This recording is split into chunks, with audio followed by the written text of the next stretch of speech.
नमस्कार, के न्यूज के खास कार्यक्रम स्पेशल रिपोर्ट में आप सभी का स्वागत है। मैं हूं आपके साथ गरिमा वाजपेयी।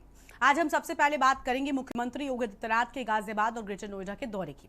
वहीं हमारी खास रिपोर्ट में पश्चिम बंगाल के उत्तर 24 परगना की धरती से उत्तराखंड के सीएम धामी की हुंकार भी सुनाएंगे।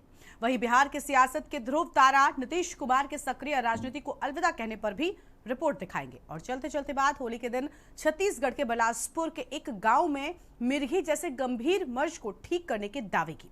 तो चलिए अब खबरों में चलते हैं विस्तार से।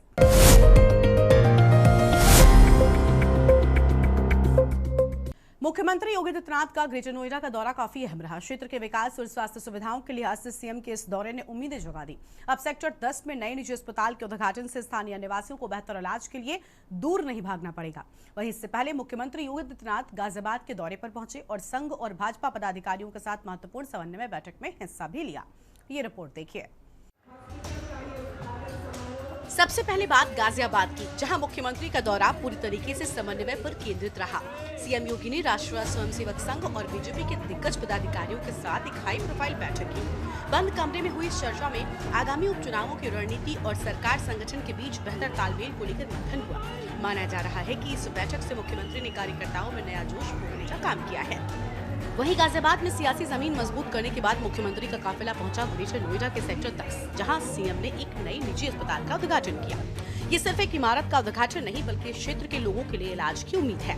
बता दें कि अब तक बेहतर इलाज के लिए नोएडा या दिल्ली की तरफ भागने वाले स्थानीय निवासियों को अब अपने घर के पास ही विश्व स्तरीय स्वास्थ्य सुविधाएं मिलेंगी। मुख्यमंत्री ने साफ किया कि प्रदेश में निजी निवेश के जरिए स्वास्थ्य ढांचे को मजबूत करना उनकी प्राथमिकता है। मुख्यमंत्री योगी आदित्यनाथ का ये दौरा 2 हिस्सों में बटा रहा। कपिल देव जी आपको, सुनील गुप्ता जी को इस केडीएसजी सुपर स्पेशलिटी हॉस्पिटल के लिए प्रदेश सरकार की ओर से हृदय से बधाई देता हूं, अपनी शुभकामनाएं देता हूं।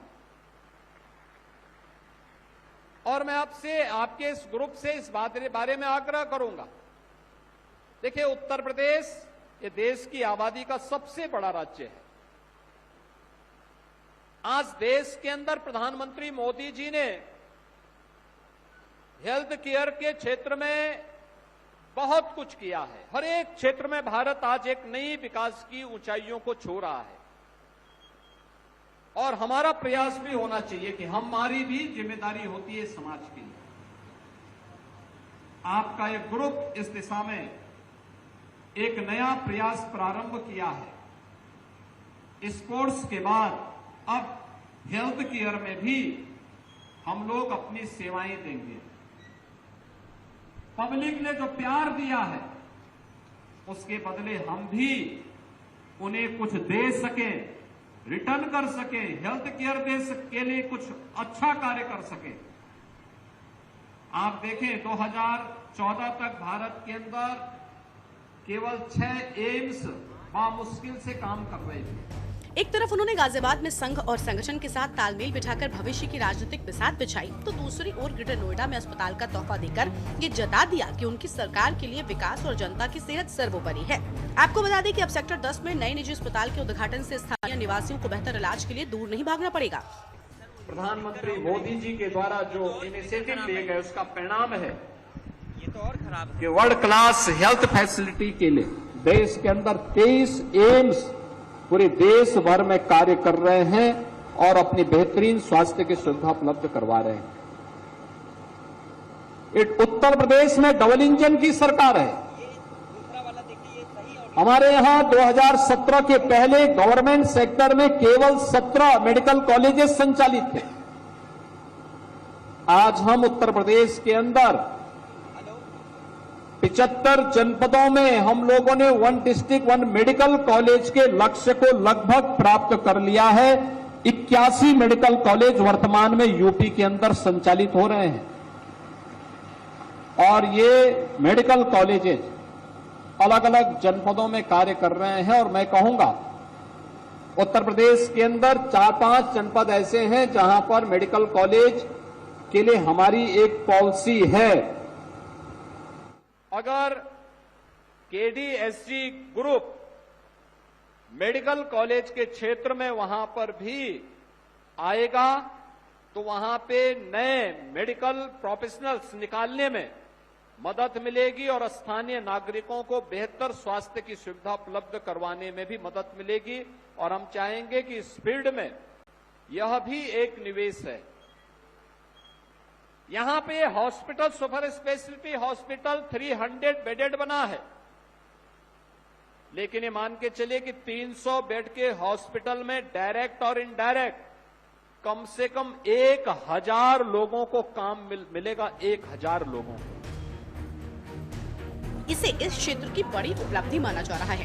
कुल मिलाकर सीएम योगी का ये दौरा विकास और सियासत का एक परफेक्ट कॉम्बिनेशन नजर आया, जिसका असर आने वाले दिनों में प्रदेश की राजनीति और स्वास्थ्य सेवाओं दोनों पर दिखना तय है।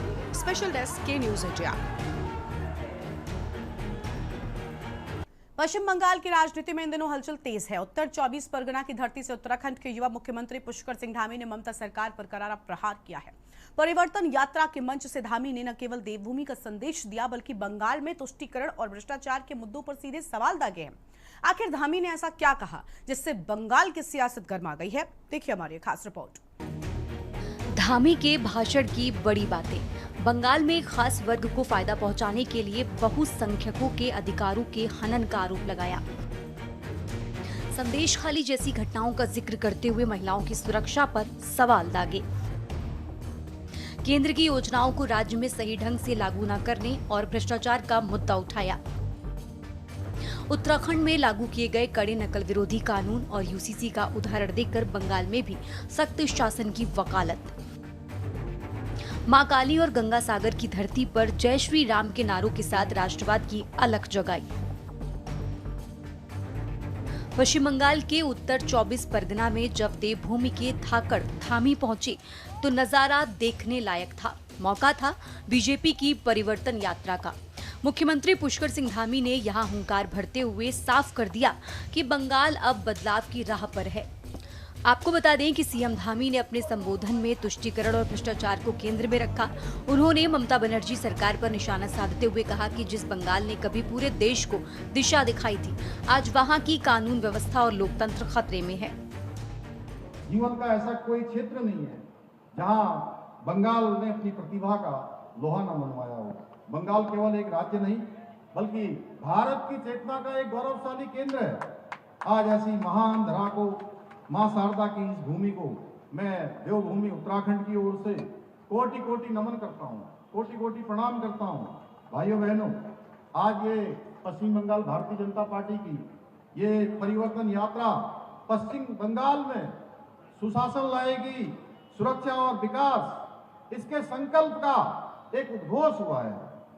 और आज इस विशाल सभा में आप सभी बंगाल के विभिन्न क्षेत्रों से, जिन क्षेत्रों से आकर आपने इतने उत्साह के साथ और संकल्प के साथ ये पहुंचे हैं, वो अपने आप में ऐतिहासिक है। जबकि मुझे पता है हम सब लोग कुछ विलंब से यहाँ पहुंचे हैं। आज यात्रा का पहला दिन है, लेकिन उसके बावजूद आपकी ये उपस्थिति, इतनी बड़ी संख्या में हमारे नौजवान उपस्थित है, हमारी मातृशक्ति उपस्थित है, इस बात का ये प्रमाण है कि बंगाल के अंदर अब परिवर्तन होने वाला है। यहाँ पर कमल फूल की सरकार आप सब लोग बनाने वाले हो। ये कोई साधारण जनसैलाब नहीं है, ये अन्याय के खिलाफ जनसैलाब एकत्र हुआ है, भ्रष्टाचार के खिलाफ जनसैलाब आया है, ये तुष्टीकरण, ये भाई भतीजावाद और कानून व्यवस्था के विरुद्ध उठी जनता की जागृत चेतना है। ये भीड़ नहीं है, ये परिवर्तन का प्रचंड संकल्प है। ये उमड़ा हुआ सागर तृणमूल कांग्रेस के अत्याचारी भ्रष्ट शासन के विरुद्ध जनता के बरसों से दबे हुए आक्रोश। पुष्कर सिंह धामी का पश्चिम बंगाल दौरा महज एक चुनावी औपचारिकता नहीं था, बल्कि इसके पीछे भाजपा की एक सोची समझी ब्रांडिंग और मैसेजिंग रणनीति है। उत्तर 24 परगना की ये जनसभा कई मायनों में अहम रही। बता दें कि धामी वर्तमान में भाजपा के उन मुख्यमंत्रियों में शामिल हैं जिन्होंने यूसीसी और कड़ा नकल विरोधी कानून लागू कर अपनी पहचान एक निर्णायक नेता के रूप में बनाई है।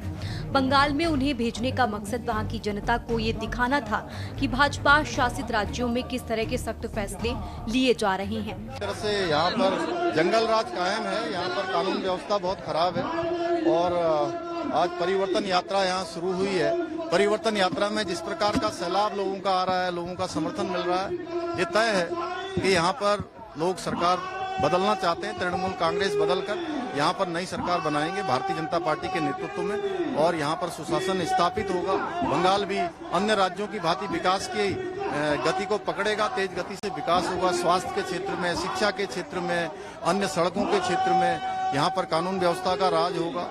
तमाम प्रकार से मेडिकल की स्थिति खराब है वो भी ठीक होगी, सारी चीजें अच्छी बढ़ेंगी और बंगाल तेज गति से विकास को आगे बढ़ेगा। ममता बनर्जी कल से धरना पे बैठ रही है, ये कह रही है कि काफी सारा नाम काट दिया गया है, बीजेपी इसके पीछे है। बीजेपी चाहती है कि प्रेसिडेंट रूल के तहत जो है देखिए चुनाव आयोग देखिए पूरे देश के अंदर एक प्रक्रिया कर रहा है। फर्जी वोटर जो अवैध रूप से वोटर बने हुए हैं, अवैध रूप से गलत तरीके से यहाँ पर जो है इस प्रक्रिया में शामिल हो रहे हैं, उनको हटाने का काम पूरे देश में हो रहा है। तो ममता दीदी को इसलिए परेशानी हो रही है कि उन्होंने बड़ी संख्या में इस प्रकार के फर्जी वोट बनाए हैं। उनको लगता है कि निश्चित रूप से उनका डर यही बताता है कि यहाँ पर गलत हुआ है। बंगाल में भाजपा कार्यकर्ता अक्सर हिंसा और दबाव की शिकायत करते हैं। जब उत्तराखंड जैसा एक युवा मुख्यमंत्री उनके बीच पहुंचता है तो ये किसी से डरने की जरूरत नहीं है जैसा संदेश देता है, तो कैडर का मनोबल बढ़ता है। लिहाजा मुख्यमंत्री पुष्कर सिंह धामी का ये दौरा न केवल सांगठनिक रूप से महत्वपूर्ण है बल्कि ये बंगाल के मतदाताओं को ये संदेश देने की कोशिश भी है कि बीजेपी के युवा चेहरे अब हर राज्य में ममता के किले को चुनौती देने को तैयार हैं। अब देखना होगा कि धामी की इस परिवर्तन हुंकार का असर आने वाले चुनावों में कितना होता है।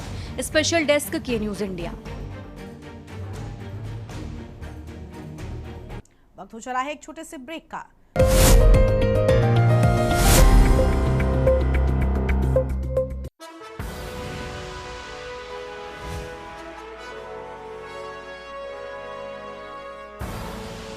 आप देख रहे हैं के न्यूज खबरों का।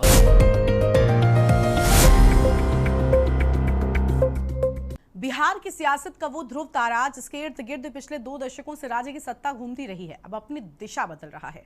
मुख्यमंत्री नीतीश कुमार ने सोशल मीडिया पर भावुक पोस्ट के जरिए ऐलान कर दिया है कि वो अब राज्यसभा जा रहे हैं। पटना की गलियों से दिल्ली के संसद भवन तक का ये सफर बिहार की राजनीति में एक नए युग की शुरुआत है। लेकिन पीछे छूट रहे हैं वो कार्यकर्ता जो नीतीश के बिना बिहार की कल्पना भी नहीं कर पा रहे हैं। आखिर नीतीश ने ऐसा फैसला क्यों किया और उनके जाने के बाद बिहार का सिंहासन किसको मिलेगा, देखिए इस पर हमारी एक खास रिपोर्ट। बिहार में बदलेगा पावर समीकरण। बीजेपी अब बिहार में अपने पहले सीएम का दावा कर रही है। सम्राट चौधरी या नितिन नबीन जैसे नाम रेस में सबसे आगे हैं। नीतीश के जाने के बाद पार्टी के अस्तित्व पर संकट मंडरा सकता है। अटकलें हैं कि उनके बेटे निशांत कुमार को उप मुख्यमंत्री बनाकर विरासत बचाने की कोशिश होगी।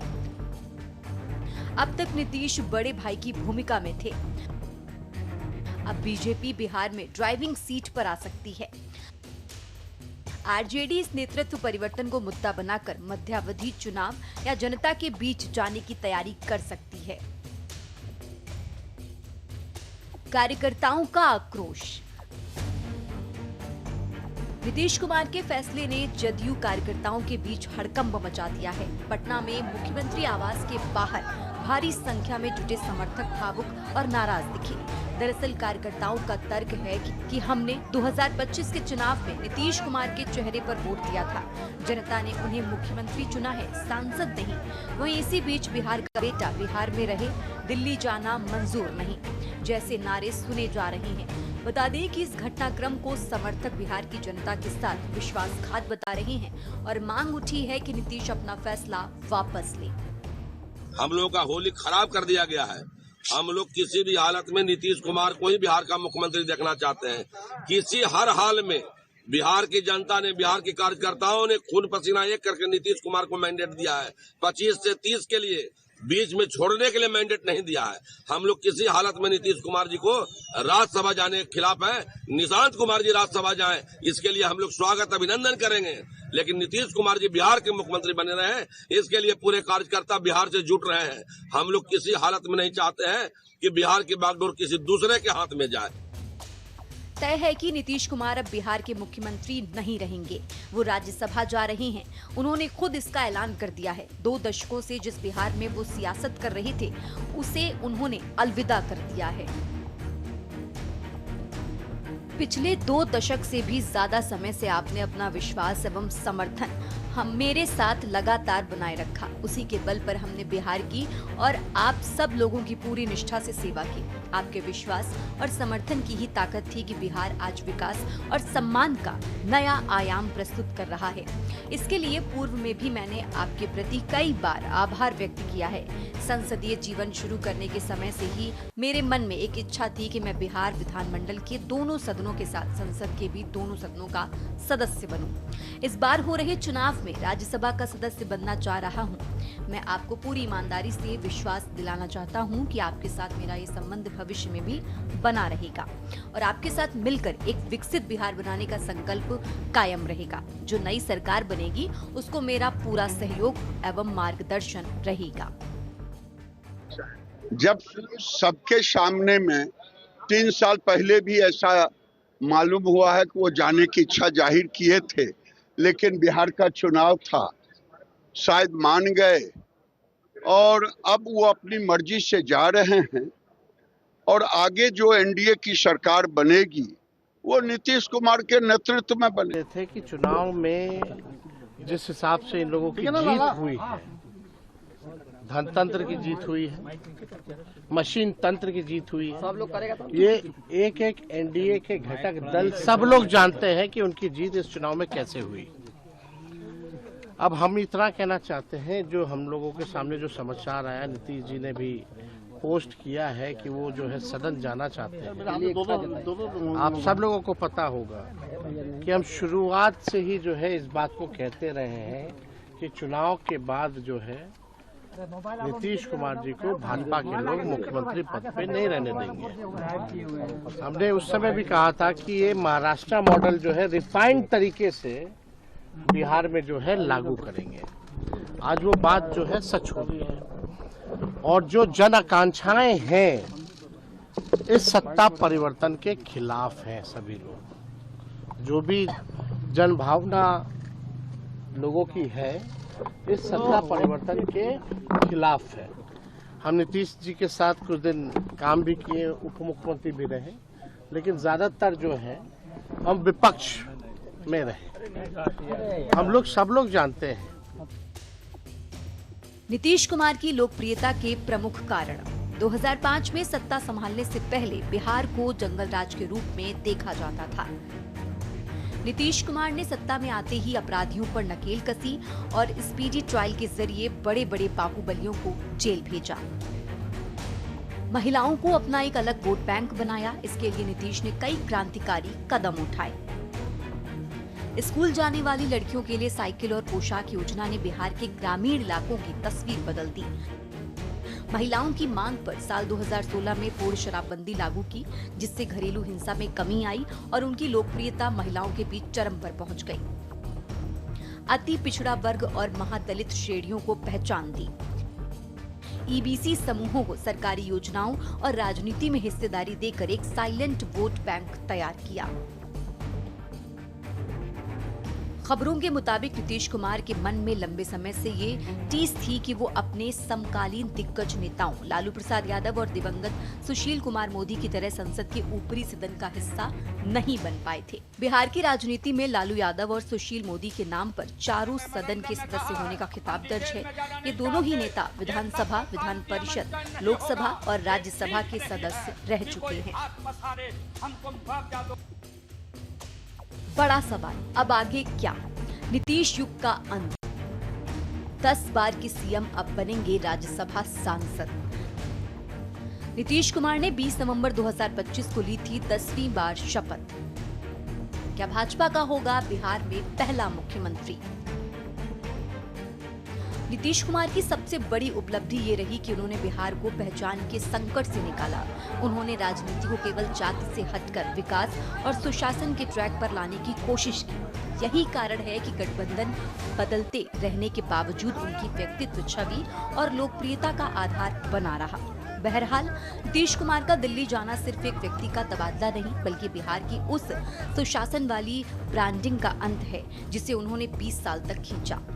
कार्यकर्ताओं की नाराजगी और भाजपा की बढ़ती महत्वाकांक्षा के बीच बिहार अब एक ऐसी राह पर है जहां अनिश्चितता और उम्मीदें दोनों साथ साथ हैं। क्या बिहार नीतीश के बिना विकास की रफ्तार बरकरार रख पाएगा, ये तो वक्त ही बताएगा।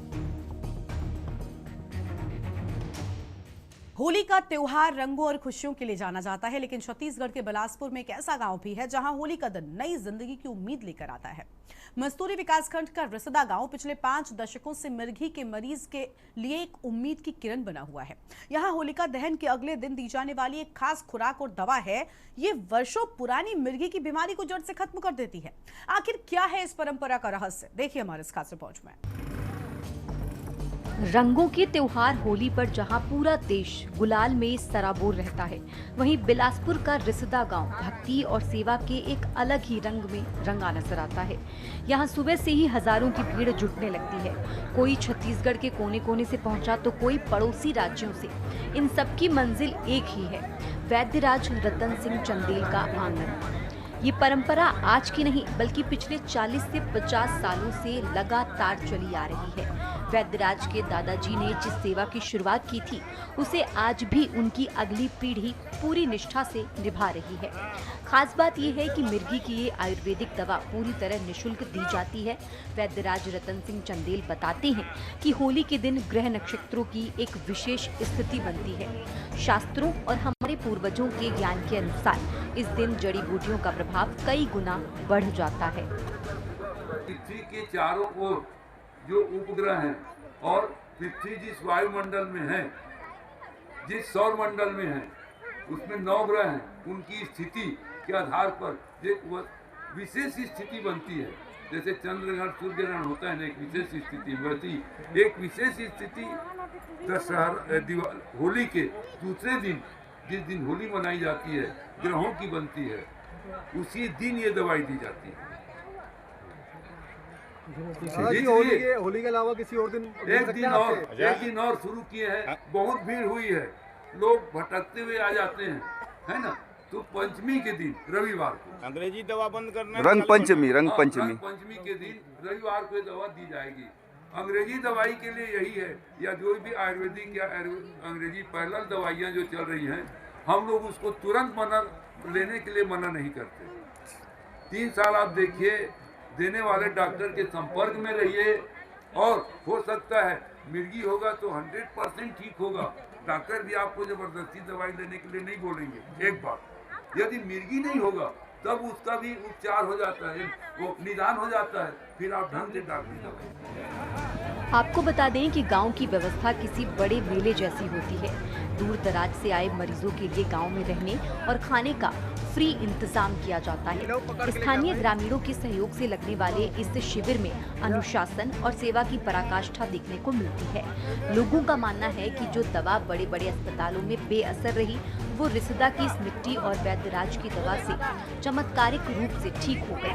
रिसदा गांव में दवा लेने आने वाले मरीजों और उनके परिजनों का विश्वास केवल चिकित्सा तक सीमित नहीं है, बल्कि ये आस्था मनोविज्ञान और आयुर्वेद के चमत्कारिक अनुभव का एक गहरा मेल है।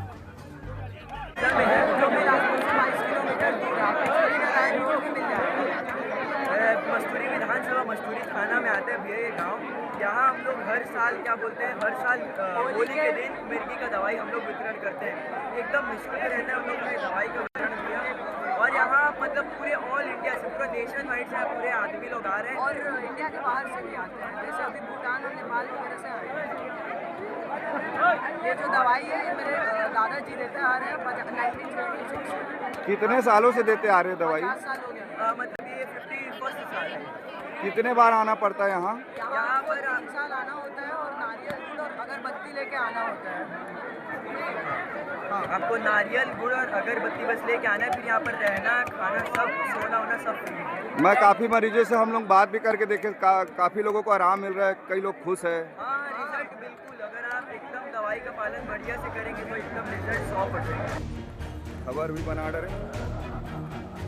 बता दें कि ज्यादातर मरीज यहां तब पहुंचते हैं जब वो बड़े शहरों के अस्पतालों और महंगी एलोपैथिक दवाओं से थक चुके होते हैं। लोगों का मानना है कि जो बीमारी सालों की महंगी दवाइयों से ठीक नहीं हुई, वो यहाँ की एक खुराक से नियंत्रित होने लगती है। मरीजों के मन में ये विश्वास है कि वैद्यराज के पास पूर्वजों का आशीर्वाद और जड़ी बूटियों का गुप्त ज्ञान है, जो केवल होली के विशेष मुहूर्त में ही जागृत होता है।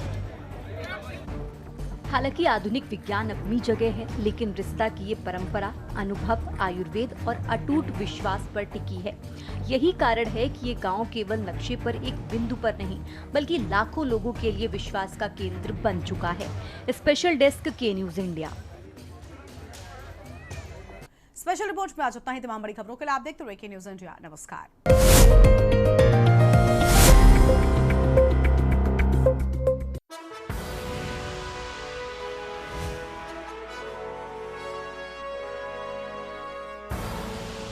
आप देख रहे हैं के न्यूज, खबरों का सारथी।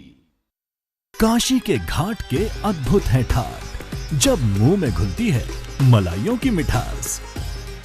लखनऊ की चाट के चटकारे कर देते वारे न्यारे। यूपी के हर जनपद के व्यंजन में है अनूठी संतुष्टि, जो समेटे हुए है संस्कृति। एक जनपद एक उत्पाद। ओडीओपी ने उत्तर प्रदेश के उत्पादों को पूरे विश्व में सम्मानजनक मंच दिया है। प्रदेश सरकार की इसी भविष्योन्मुखी सोच से अब स्वाद के क्षेत्र में नया विस्तार मिल रहा है। एक जनपद एक व्यंजन ओडीओसी। एक जनपद एक व्यंजन का शुभारंभ सिर्फ एक कार्यक्रम भर नहीं, अपितु एक नए युग का प्रारंभ है। व्यंजनेषु वसति संस्कृति है, सोच है, स्वाभिमान है, संस्कार है। यही तो डबल इंजन सरकार है।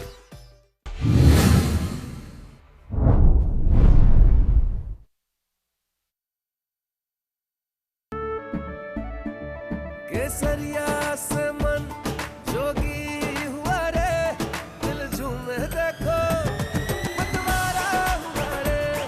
केसरिया से मन जोगी हुआ। हर पल मनाओ केसरी त्योहार। विमल, बोलो जुबान केसरी। गोल्डी छोले मसाले, जहाँ जाएं रिश्ते बनाएं। गोल्डी लाए हैं फ्रेश लॉक टेक्नोलॉजी, जो रखे मसालों को हर समय फ्रेश।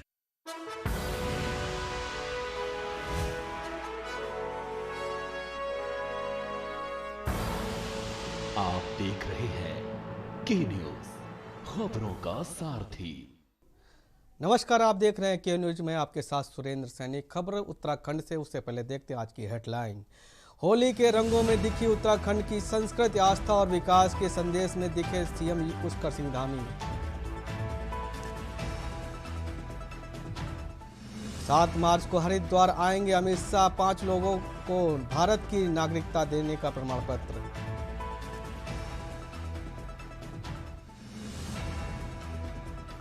उत्तराखंड में आर्थिक सर्वेक्षण जारी, 4 साल में 1.5 गुना बढ़ा जीडीपीएस।